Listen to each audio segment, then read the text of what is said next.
India ने S4 nuclear ballistic missile को construct करने के बाद अब प्रोसेस शुरू कर दी है S5 nuclear ballistic missile submarine की। और ये अपने आप में एक बहुत ही बड़ा सिग्निफिकेंट डेवलपमेंट है और इवन जो कंस्ट्रक्शन है वो काफ़ी हद तक आगे बढ़ चुका है। ये चाइना के लिए एक बहुत ही बड़ा चैलेंज भारत क्रिएट करने वाला है। कैसे सारी चीज़ें हो रही हैं इसे मैं शुभेंदु चौहान डिटेल में आप लोगों के साथ में चर्चा करूंगा, बट उसके पहले आप लोग मेरे साथ में SRC10 टेलीग्राम ग्रुप के ऊपर जुड़ सकते हो। मेरे क्लास की अपडेट, PPT, PDF सब कुछ आपको यहाँ पे मिल जाएगी। यूपीएससी CSE की तैयारी करना, इंडिया के टॉप एजुकेटर से ऑफलाइन क्लासेस के अंदर पढ़ना है, आप लोगों के पास में अच्छा मौका है। अनअकैडमी अब केवल ऑनलाइन ही रहा है, अनअकैडमी अब ऑफलाइन भी आ चुका है। जुड़ना चाहते हो तो यहाँ पर मैंने नंबर दिया हुआ है, इसके ऊपर आप कॉन्टैक्ट कर सकते हो। इसके अलावा मंथली करंट अफेयर्स की मैगजीन, प्रीवियस ईयर के क्वेश्चन, प्रीलिम्स के मॉक टेस्ट, NCERT के नोट्स की समरी, इंडिया ईयर बुक की summary free of cost download करना है। नीचे डिस्क्रिप्शन के अंदर मैंने लिंक दी हुई है, वहां से आप लोग डाउनलोड कर सकते हो। चलिए दोस्तों, समझने का प्रयास करते हैं यहाँ पे क्या हुआ है। जब मैं बात करता हूं सबमरीन्स की, तो बेसिकली सबमरीन्स को किस प्रकार के फ्यूल से पावर किया जा रहा है उसके आधार पर दो प्रकार की सबमरीन्स होती हैं। पहली प्रकार की सबमरीन को कहा जाता है डीजल पावर्ड सबमरीन। बेसिकली ये डीजल से चलती है। अब आप सब जानते हो डीजल को चलाने के लिए या जलाने के लिए चाहिए होता है ऑक्सीजन। पानी में ऑक्सीजन आएगा कहां से? तो ऐसी कंडीशन में बार बार सबमरीन को इसे बाहर निकालना पड़ता है स्नॉर्कलिंग के लिए, जिसके अंदर ये वाला जो पार्ट होता है, इस पार्ट के जरिए ऑक्सीजन जो है वो सबमरीन अंदर लेती है। उसके बाद जब डीजल पावर्ड सबमरीन के अंदर इशू ये आ जाता है कि बार बार बाहर निकालने की वजह से ये दुश्मन के रडार में आ जाती है। दुश्मन को पता लग जाता है कि ये बेसिकली सबमरीन अभी कहाँ एग्जिस्ट करती है। वहीं दूसरी प्रकार की सबमरीन्स होती है न्यूक्लियर पावर्ड सबमरीन्स। और आप सब जानते हो न्यूक्लियर फ्यूल को चलाने के लिए किसी भी प्रकार से ऑक्सीजन की जरूरत होती नहीं है।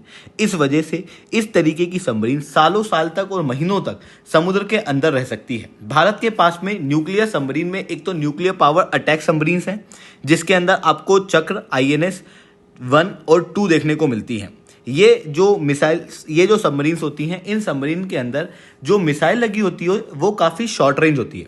वहीं दूसरी तरफ न्यूक्लियर बैलिस्टिक मिसाइल सबमरीन्स वो होती हैं जिनके अंदर जो हथियार लगे हुए हैं वो काफ़ी ज़्यादा खतरनाक होते हैं। लॉन्ग रेंज बैलिस्टिक मिसाइल जो हैं वो इनके अंदर लगाई जाती हैं, जिन्हें SSBN कहा जाता है।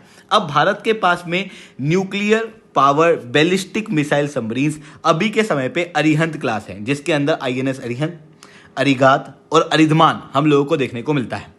जब हम लोगों ने इन सबमरीन्स की बात करते हैं तो बेसिकली ये जो सबमरीन्स हैं they are S4 class submarines. अब हम लोग S5 क्लास सबमरीन्स यहाँ पर डेवलप करने वाले हैं। और ये जो S5 क्लास सबमरीन्स हैं ये काफ़ी ज़्यादा स्ट्रेटेजिक हो जाती हैं। क्यों? क्योंकि बेसिकली ये जो S5 क्लास सबमरीन्स हैं ये अरिहंत क्लास सबमरीन से लगभग 2 गुना वजन रखती है, यानी कि 2 गुना साइज की ये सबमरीन देखने को मिलेगी।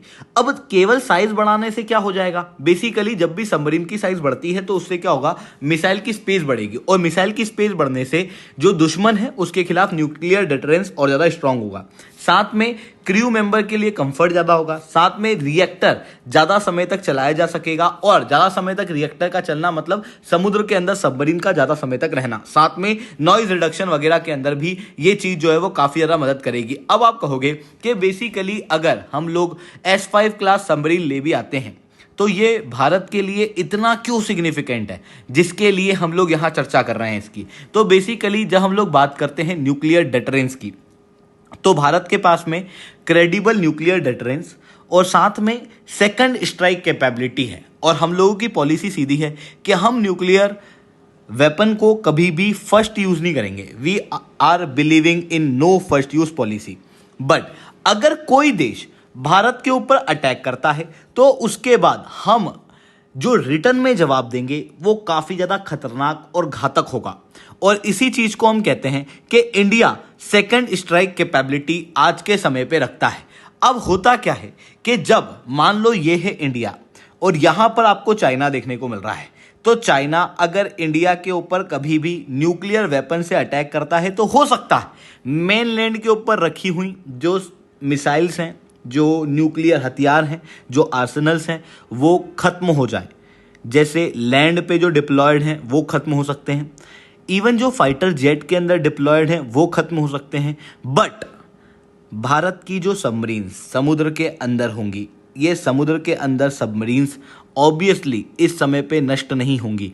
ऐसी कंडीशन में जब हम जवाबी कार्रवाई करेंगे तो हम सबमरीन के जरिए ये जवाबी कार्रवाई कर सकते हैं। और इसके अंदर जब हम लोग सबमरीन की साइज को बढ़ाएंगे, नंबर ऑफ मिसाइल्स बढ़ेंगी और उसकी वजह से भारत की ओवरऑल अटैक कैपेबिलिटी और ज्यादा बढ़ने वाली है। साथ में S5 क्लास सबमरीन्स के अंदर अगर आप K4 मिसाइल को जोड़ दो जिसकी रेंज लगभग 3500 किलोमीटर की है, तो इसके जरिए हम पूरे चाइना को यहां पर कवर कर सकते हैं।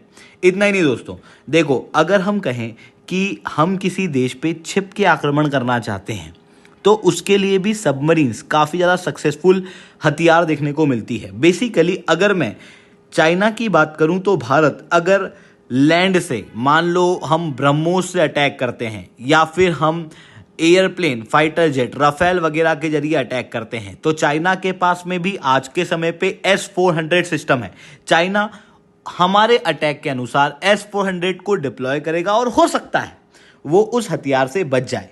बट जब मैं बात करता हूं सबमरीन्स की तो आप इमेजिन करो कि बे ऑफ बंगाल से सबमरीन निकली। अब वो समुद्र के अंदर इस समय कहां है किसी को नहीं पता।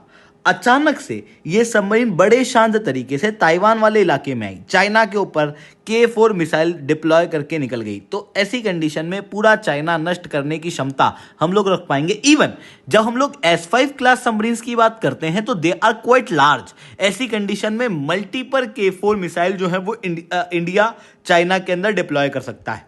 अब आप कहोगे कि हम चाइना की क्यों बात कर रहे हैं, पाकिस्तान की क्यों नहीं? देखो अभी जो हमारी करंट कैपेबिलिटीज हैं वो सफिशिएंट है पाकिस्तान को लेके।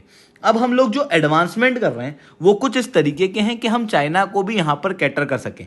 और एक बार ये कैटरिंग भारत कर देगा तो भारत के पास में काफी ज्यादा मजबूती यहां पर मिलेगी। इवन ये जो S5 क्लास सबमरीन्स हैं ये भारत को और ज्यादा बेहतर पोजीशन पे ग्लोबल लेवल पे भी लेके आएगी। बेसिकली अगर मैं न्यूक्लियर पावर सबमरीन्स की बात करता हूं तो आज के समय पे केवल 6 ही देशों के पास में न्यूक्लियर पावर सबमरीन्स देखने को मिलती हैं, जिसमें यूएस है, रशिया है, चाइना है, यूनाइटेड किंगडम है, फ्रांस है और इंडिया है। इंडिया के पास में देखोगे तो लगभग 2 ही सबमरीन्स हम लोगों के पास में थी और अब INS अरिधवान को जोड़ने के बाद लगभग 3 सबमरीन्स आप भारत की यहां पर देख सकते हो।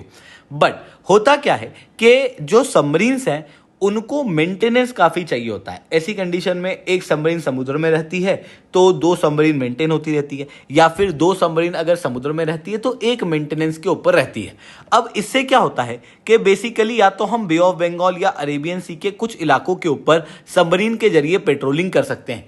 पर अगर हम number of nuclear power submarine बढ़ा देंगे तो उससे क्या होगा कि इंडिया समुद्र के अंदर कंटिन्यूअस डेटरेंस क्रिएट कर पाएगा। आज के समय पे केवल चाइना, रशिया और यूएस ही ये काम कर पाते हैं, इसके अलावा कोई भी नहीं कर पाता। ऐसी कंडीशन में अगर भारत यहां पर ये काम कर देगा तो हमारी हमेशा कुछ सबमरीन समुद्र के अंदर रहेगी और अचानक से कभी भी ये दुश्मन के ऊपर अटैक कर सकती है। ऑब्वियसली इन अटैक की नौबत नहीं आनी है, बट ये क्या होता है दुश्मन के अंदर डर बनाने के लिए काम में आती हैं। तो इस तरीके की चीजें यहां पर देखने को मिल रही हैं। आई होप ये सारी बातें आपको समझ में आई होंगी। लेक्चर अच्छा लगा हो तो लाइक करना, लेक्चर बहुत अच्छा लगा हो नीचे ऐसा रिटर्न कमेंट करना। यूपीएससी सीएससी की तैयारी करना, इंडिया के टॉप एजुकेटर से ऑफलाइन क्लासेस के अंदर पढ़ना है, आप लोगों के पास में अच्छा मौका है। अनअकैडमी अब केवल ऑनलाइन ही रहा है, अनअकैडमी अब ऑफलाइन भी आ चुका है। जुड़ना चाहते हो तो इस नंबर पर कॉन्टैक्ट कर सकते हो। इसके अलावा मंथली करंट अफेयर्स की मैक्सी प्रीवियस ईयर के क्वेश्चन अगर आपको फ्री ऑफ कॉस्ट डाउनलोड करना है तो नीचे डिस्क्रिप्शन के अंदर लिंक दी हुई है, वहां से आप लोग डाउनलोड कर सकते हो। ठीक है दोस्तों, आज के लिए that's all from my side. जय हिंद, जय भारत।